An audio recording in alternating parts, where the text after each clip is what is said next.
दिल्ली विद्युत कर्मचारी यूनियन की ओर से BYPL, BRPL, TPDDL, TDL, IPGCL के सभी कर्मचारियों ने आज पहाड़गंज विद्युत ऑफिस में सौरभ सूदन, प्रधान महामंत्री संजीव कुमार, जिला मंत्री व अन्य पदाधिकारियों का फूलमाला से स्वागत किया और नए वर्ष, लोहड़ी एवं मकर संक्रांति की शुभकामना दी। इस मौके पर मीडिया ने प्रधान महामंत्री सौरभ सूदन से बात की और उन्होंने कहा कि हमारी कुछ मांगे हैं जो कि आपके चैनल के माध्यम से आगे अधिकारियों तक जाए, जिससे हमारे कर्मचारियों की जो मांगे हैं वे उन पर जल्द से जल्द सुनवाई हो पाए।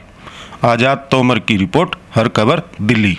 सौरभ जी, आपसे तो ये जानना चाहते हैं कि आपकी एक यूनियन है, आप सम्मानित व्यक्ति हैं और आज आपके पास जो बोर्ड लगा उसमें मकर संक्रांति, नव वर्ष की शुभकामना भी दे रहे हैं, क्या कुछ कहना चाहेंगे सर? ये तो हम यूनियन रजिस्टर्ड यूनियन है और बहुत साल पुरानी, 50 साल पुरानी दिल्ली विद्युत कर्मचारी यूनियन है और हम तो ये इस पोस्टर के माध्यम से नए नव वर्ष, मकर संक्रांति, गुरुपूरब, इन सब त्योहारों की सबको शुभकामनाएं देना चाहते हैं। सब परिवार के साथ स्वस्थ रहें और मंगलमय रहे सबका, बस यही हमारा ध्येय है। इस पोस्टर के माध्यम से ये कहना चाहते हैं। सौरभ जी, जैसा कि दिल्ली सरकार ने लोगों के लिए बिजली फ्री किया है और आप एक कर्मचारी यूनियन के सरताज कहे जाते हैं, क्या कुछ कहेंगे? क्या आप अपने कर्मचारियों को भी कुछ लाभ दे पाए या केवल जनता को ही लाभ हो पा रहा है?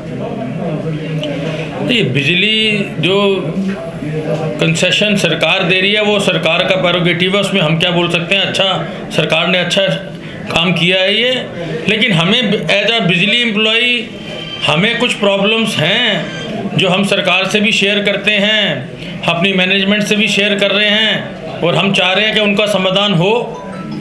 और हम ये भी कहना चाह रहे हैं कि आम आदमी पार्टी बड़ा अच्छा काम कर रही है, इसमें कोई शक नहीं है, लेकिन हमारे जो बिजली कर्मचारियों के साथ मेरे को कहते हुए खेद हो रहा है कि हमने कभी भी पिछले 2.5 साल से कोई स्ट्राइक का नोटिस नहीं दिया और ये अब मेरे को नहीं किस कारण से हम पे 6 महीने का 4 बार एस्मा लगा चुके हैं और 3 जनवरी को ख़त्म हो रहा था एस्मा, 4 जनवरी से फिर 6 महीने का इन्होंने लगा दिया सरकार ने। तो हम तो सरकार से हाथ जोड़ के ये प्रार्थना करना चाहते हैं कि भाई इसमें हमारी, ना तो हमने कभी स्ट्राइक का नोटिस दिया, ना हमने कभी कहा कि हम स्ट्राइक करेंगे, कि ये क्यों हो रहा है। ये मैं आपके माध्यम से, अगर ये बात मेरी पहुंच सकती हो तो मैं ये पहुंचाना चाहता हूं कि हम कभी नहीं चाहते कि आम आदमी पार्टी इतना अच्छा काम कर रही है उनको हम ना डिस्टर्ब करें, और एज अ बिजली इस पेंडेमिक के टाइम ना हम चाहते हैं कि ना डिस्टर्ब करें और ना हमारे कभी हमने सोचा है कि हम डिस्टर्ब करें। लेकिन इस एस्मा के आड़ में मैनेजमेंट हमारे साथ, मैं ये 3 हमारे डिपार्टमेंट में 3 तरह के कर्मचारी हैं। एक आउटसोर्स और AMC कर्मचारी हैं जिनको कि मैं कहना चाहिए पिछले साल तक 10, 12, 14% हर साल का बढ़ता था, इस बार 6% बढ़ाया है सिर्फ इन्होंने।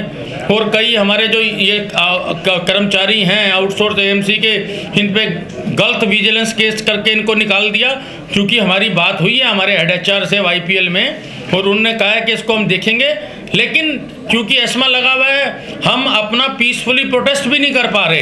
अगर हम पीसफुली प्रोटेस्ट कर पाएँ तो मैनेजमेंट हमारी बात अच्छे ध्यान से, हम नेगोशिएशन टेबल पे आ सकते हैं, लेकिन इस एस्मा की वजह से मेरे को लग रहा है as a unionist, as a general secretary, कि हमारी बात उन कानों तक नहीं पहुंच रही जहां पहुंचनी चाहिए। और एक ये मुद्दा है, एक हमारे CTC के जो भाई हैं, चाहे उसमें हमारे कंपनसेटरी ग्राउंड के हो चाहे हेड हमारा टॉप हो, उनका भी 2 साल से 2.5 साल से ना तो किसी को सैलरी बढ़ रही है, ना PLI मिल रहा है। उनका खुद का जमा किया हुआ पैसा है 2.5 साल से वो उनको नहीं मिल रहा, ये बहुत बड़ी प्रॉब्लम है। तीसरी, जो हम GPA के एम्प्लॉई हैं, जो डेसू से ट्रांसफ़र एम्प्लॉई हैं, उनके साथ हमारे को जो हमारे MOU हो रखे थे उनको निरस्त कर दिया गया है 15 अक्टूबर से।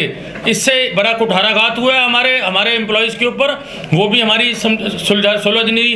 हम हाई कोर्ट में भी गए हुए हैं कि एस्मा को हमारे पे नाजायज एस्मा लगाया जा रहा है। तो ये आपके माध्यम से मैं पहुंचाना चाह रहा हूं, हमने कभी भी, हमारा कोई गलत मकसद नहीं है। हम बड़े हम्बल वे में सरकार से, मैनेजमेंट से कहना चाहते हैं कि ये 3 मुद्दों पे हमारी एम्प्लॉयज़ की बात सुने और इसका समाधान निकालें। सौरभ जी, एक सवाल और निकल के आ रहा है, जैसा कि बिजली कंपनी और अरविंद केजरीवाल सीएम दिल्ली प्रदेश जी, इनके मिली भगत से जनता को तो राहत मिल पाती है, लेकिन उनके बिजली विभाग के कर्मचारियों को नहीं। ये बहुत बड़ा सवाल बनता है, इस पे क्या कहेंगे? नहीं, मैं इसमें मिली भगत का वर्ड यूज़ नहीं करूँगा। हमारे जो आदरणीय चीफ मिनिस्टर साहब हैं वो बड़े पॉजिटिव आदमी हैं। अब उनके कान तक बिजली कंपनियां क्या पहुंचा रही हैं, जब मुझको पता नहीं तो मैं उस पर कमेंट नहीं करूंगा।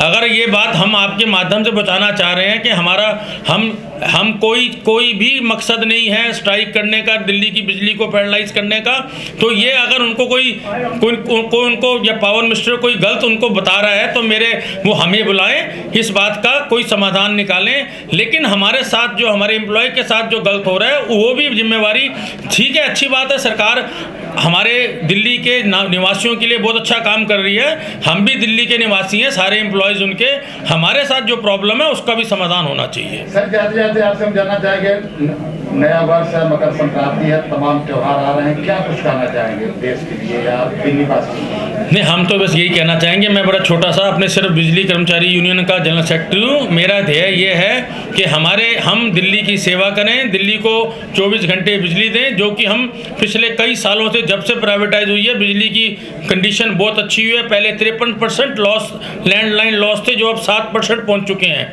दिल्ली की कंपनियाँ, बिजली कंपनियाँ बड़े अच्छी प्रॉफिट में चल रही हैं। इसका शेयर, इसका जो भी भाग है, जो भी हमारा एम्प्लॉयज़ का बनता है वो मिलना चाहिए, उनका हक मिलना चाहिए। आपने मुझे समय दिया, बहुत बहुत धन्यवाद। Like, share and comment. To subscribe this channel, please press the bell icon.